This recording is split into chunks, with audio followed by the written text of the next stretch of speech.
Hello. അങ്ങനെ രാവിലെ പണിയെല്ലാം ഒരുക്കി മക്കളെ സ്കൂളിൽ അയച്ചു കേട്ടോ. അപ്പം ഇനി ചെടികളോടൊപ്പം കുറച്ച് സമയം ചെലവഴിക്കാന്ന് വെച്ചു.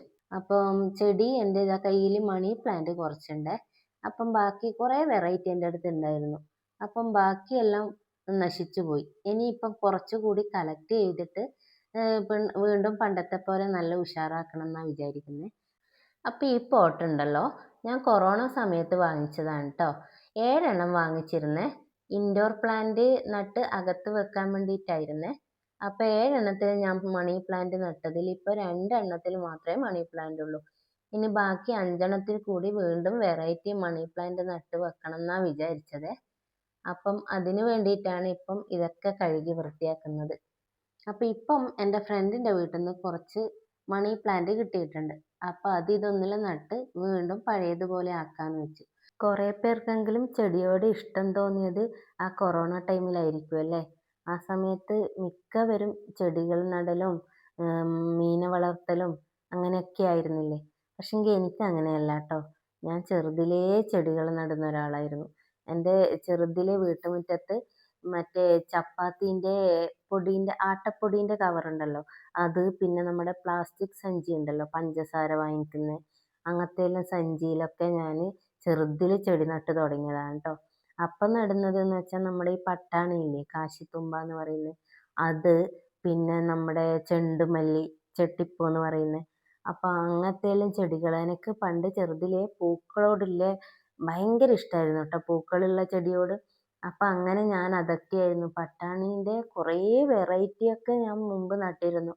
അപ്പം അങ്ങനത്തെ ഒരു ചെടിയോടുള്ള ഇഷ്ടം ചെറുതേ ഉണ്ടായിരുന്നു കേട്ടോ. ഈ ഇലച്ചെടിയോട് ഇഷ്ടം തോന്നിയത് ഇപ്പോഴാട്ടോ. ഏട്ടന് ഇലച്ചെടികളോടാണ് കൂടുതൽ ഇഷ്ടം. നമ്മളെ അഗ്ലോണിമ, മറ്റേ എന്താ പറയുക, ഇതുപോലുള്ള മണി പ്ലാന്റ്. അപ്പം ഇപ്പം എൻ്റെ മുറ്റത്ത് കാണുന്നത് തന്നെ കുറേ ചെടി, പൂവില്ലാത്ത ചെടികളുണ്ടല്ലോ, നമ്മുടെ സിങ്കോണിയം അതുപോലത്തെയൊക്കെ. അപ്പം ഏട്ടന് അങ്ങനത്തെയൊക്കെ ചെടികളായിരുന്നു ഇഷ്ടം. അപ്പം ഇപ്പം എനിക്കും ഏട്ടൻ്റെ കൂടെ കൂടി കൂടി അങ്ങനത്തെ ചെടികളോടുള്ള ഇഷ്ടമായി. അപ്പം അങ്ങനെ തുടങ്ങിയതാണ് മണി പ്ലാന്റ് ഒക്കെ.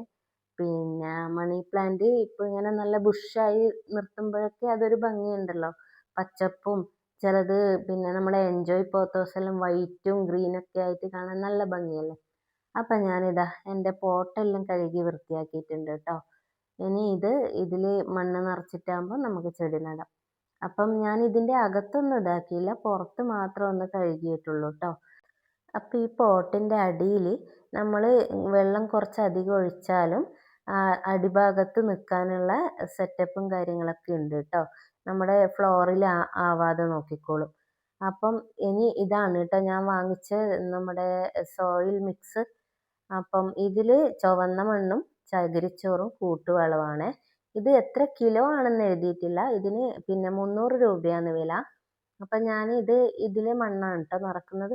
സാധാരണ ഞാൻ മണി പ്ലാന്റിനൊക്കെ നമ്മുടെ പറമ്പിലുള്ള മണ്ണ് തന്നെയാണ് നിറക്കാറ്. പക്ഷെങ്കിൽ ഇപ്രാവശ്യം ഞാൻ വിചാരിച്ചു ഏതായാലും നമ്മുടെ മിക്സഡ് വളം ഒന്ന് വാങ്ങിച്ച് നോക്കാമെന്ന് വെച്ചിട്ട്. പിന്നെ എനിക്ക് കുറച്ച് വേറെയും തൈകൾ നടാനുണ്ട്. അപ്പം അങ്ങനെ വാങ്ങിച്ചതാണ് കേട്ടോ ഈ വളം. അപ്പം വളം കുഴപ്പമില്ലാന്ന് എനിക്ക് തോന്നുന്നു. ചകിരിച്ചോറും അത്യാവശ്യം വളങ്ങളെല്ലാം ഉള്ള നല്ല മണ്ണ് തന്നെയായിരുന്നു കേട്ടോ. അപ്പം അങ്ങനെ ഞാനിതാ ചട്ടിയിലെല്ലാം മണ്ണ് നിറക്കുകയാണ്.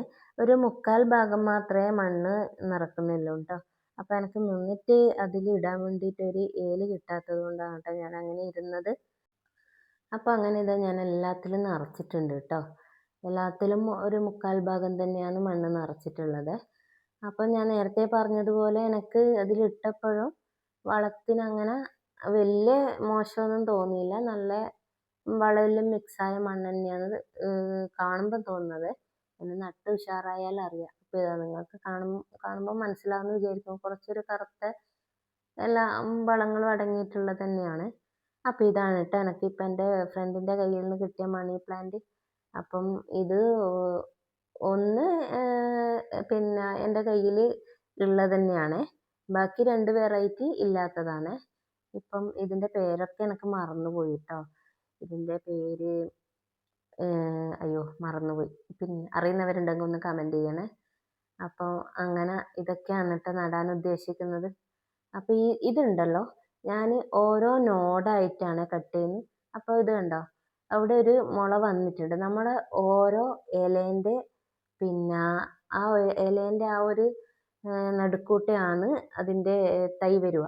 അപ്പോൾ ഈ ഇത് പിന്നെ കാണുന്ന തണ്ടുണ്ടല്ലോ, അത് നീളത്തിൽ വേണമെന്നില്ല. അപ്പം ഞാനങ്ങനെ പിന്നെ തണ്ട് കുറച്ച് കട്ട് ചെയ്തിട്ട്, അപ്പം എല്ലാ നോഡിന്നും ഇങ്ങനെ വേര് വന്നിട്ടുണ്ട്.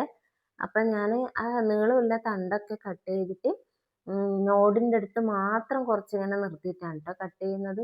അപ്പോൾ ഇതൊന്നും കൂടെ ഞാൻ കാണിച്ചു തരാം കേട്ടോ അടുത്ത് നിന്നിട്ട്. ഇതാ ഇങ്ങനെയാണ് കേട്ടോ. അതിൽ നിന്ന് വേരിങ്ങനെ പോകുന്നുണ്ടാകും ആ ഇലേൻ്റെ നേരെ താഴെന്ന്. അപ്പോൾ ആ സൈഡിലുള്ള തണ്ട് നീളത്തിൽ വേണമെന്നില്ല. അപ്പം ഞാനങ്ങനെ ഓരോന്നും കട്ട് ചെയ്ത് നടുവാണ്. നമുക്കൊരു 2, 3 ഇലേൻ്റെ നോട് ഒന്നിച്ച് കൂട്ടി നടുകയും ചെയ്യാം. അല്ലാണ്ട് ഇങ്ങനെ ഞാൻ ഓരോന്നോരോന്നായിട്ടാണ് നടുന്നത്. അപ്പം അതിൽ മുള വന്നിട്ടുണ്ട്. അപ്പോൾ ഇത് കണ്ടോ, തണ്ട് ഞാൻ ഇങ്ങനെ കട്ട് ചെയ്യുന്നുണ്ട്. നീളത്തിൽ ആക്കുമ്പോൾ നമുക്ക് നടാനും കുറച്ച് ബുദ്ധിമുട്ടായിരിക്കും, ഇങ്ങനെ ചെറിയ പോട്ടിലെല്ലാവുമ്പോൾ. അപ്പം അങ്ങനെ കട്ട് ചെയ്ത് നടുന്നതാണ് ഏറ്റവും നല്ലത്. മണി പ്ലാന്റ് നമുക്ക് കുറേ തരത്തിൽ നടാം കേട്ടോ. ഇങ്ങനെ നേരെ കുത്തി വെച്ചിട്ട് നടാം. നമ്മൾ ഈ എന്താ പറയുക, കുരുമുളകെല്ലാം നടുന്നില്ലേ കുത്തിയിട്ട്, അങ്ങനെ നടാം കേട്ടോ. ഓരോ നോഡിൻ്റെ അടിയിൽ മാത്രമായിട്ട്. അല്ലാണ്ട് നമുക്കിതിങ്ങനെ ചരിച്ച് വെച്ചിട്ട് നടാം. എന്നിട്ട് അതിൻ്റെ ഓരോ നോഡിൻ്റെ അടുത്ത് ഇങ്ങനെ മണ്ണിട്ട് കൊടുത്താൽ മതി. അപ്പോൾ അവിടുന്ന് ആയിട്ട് ഇങ്ങനെ പിന്നെ പുതിയ കിളിർപ്പ് വന്നോളും. ഇപ്പം ഈ ചട്ടിയിൽ തന്നെയാണെങ്കിൽ നമുക്കിങ്ങനെ റൗണ്ടിൽ ചട്ടിയുടെ സൈഡിൽ ഇങ്ങനെ വെച്ച് കൊടുത്തിട്ട് നടാം. പക്ഷേ ഞാൻ കുറച്ചും കൂടെ ഒരു സൗകര്യത്തിൽ ഇങ്ങനെ നടുമ്പോൾ എന്ന് വെച്ചാൽ നല്ല ബുഷായിട്ട് നിൽക്കും. പെട്ടെന്ന് ഇങ്ങനെ നല്ല വൃത്തിക്ക് എല്ലാം ഒരുപോലെ വളർന്ന് ചട്ടി നമുക്ക് നല്ല തിങ്ങി നിറഞ്ഞ പോലെ നിൽക്കും കേട്ടോ. പെട്ടെന്ന് വളരും. പക്ഷേങ്കിൽ റൗണ്ടിൽ വെക്കുമ്പോൾ എന്ന് വെച്ചാൽ കുറച്ചും കൂടെ സമയം എടുക്കുമെന്ന് എനിക്ക് തോന്നുന്നു. ഞാൻ ഇങ്ങനെയാണ് കേട്ടോ നടാറ്. അപ്പം ഇങ്ങനെ നടുമ്പോൾ എനിക്ക് നല്ല ചെടിച്ചട്ടിയിൽ നല്ല ബുഷായിട്ട് ഉണ്ടാവലുണ്ട്. പിന്നെ മറ്റേ റൗണ്ടിൽ നടുമ്പോൾ ചിലപ്പോൾ മണ്ണെല്ലാം നീങ്ങുമ്പോൾ അതിങ്ങനെ പൊങ്ങി വരും. ഇതാകുമ്പോൾ ഒന്ന് അവിടെ ഉറച്ച് നിൽക്കുമല്ലോ. അങ്ങനെ എൻ്റെ മണി പ്ലാന്റ് എല്ലാം നട്ട് ഏകദേശം ആയിട്ടുണ്ട് കേട്ടോ. ഇനി ഇതൊന്ന് നമുക്ക് ഷെയ്ഡിൽ വെച്ചാൽ നല്ലതാണ്. പക്ഷേങ്കിൽ ഞാൻ അത്ര ഷെയ്ഡിലല്ല വെക്കുന്നത്. എനിക്ക് മുന്നിൽ നല്ല വെയിലാണ്. അപ്പം ഞാൻ ഈ ചട്ടീൻ്റെ കുറച്ച് സൈഡിലായിട്ടാണ് വെക്കുന്നത്. അത്യാവശ്യം വെയിലുണ്ടാകും, എന്നാൽ നല്ല ഓവർ വെയിലുമല്ല. അപ്പം ഞാൻ അവിടെ വെച്ചിട്ടാണ് നനക്കുന്നത് കേട്ടോ. മണി പ്ലാന്റിന് അത്ര വലിയ കെയറിൻ്റെ ആവശ്യമൊന്നുമില്ല. എങ്കിലും തീരെ കെയർ കൊടുത്തില്ലെങ്കിൽ ഈ പറഞ്ഞതുപോലെ എൻ്റെത് നശിച്ചതുപോലെ നശിക്കും കേട്ടോ.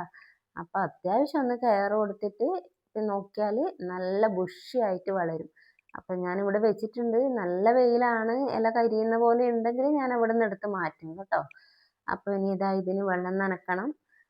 ഇന്ന് പിന്നെ മഴയൊന്നും ഇല്ലാത്തത് കൊണ്ട് വെള്ളം നനച്ചതാണ്. ഇന്ന് കുറച്ചൊരു നല്ല കാലാവസ്ഥയായിരുന്നു. അപ്പോൾ രാത്രി പെയ്യുമെന്നറിയില്ല. ഒന്ന് ചെറുതായി സ്പ്രേ ചെയ്തതേ ഉള്ളൂ. അപ്പോൾ എല്ലാവർക്കും എൻ്റെ വീഡിയോ ഇഷ്ടമായി എന്ന് വിചാരിക്കുന്നു.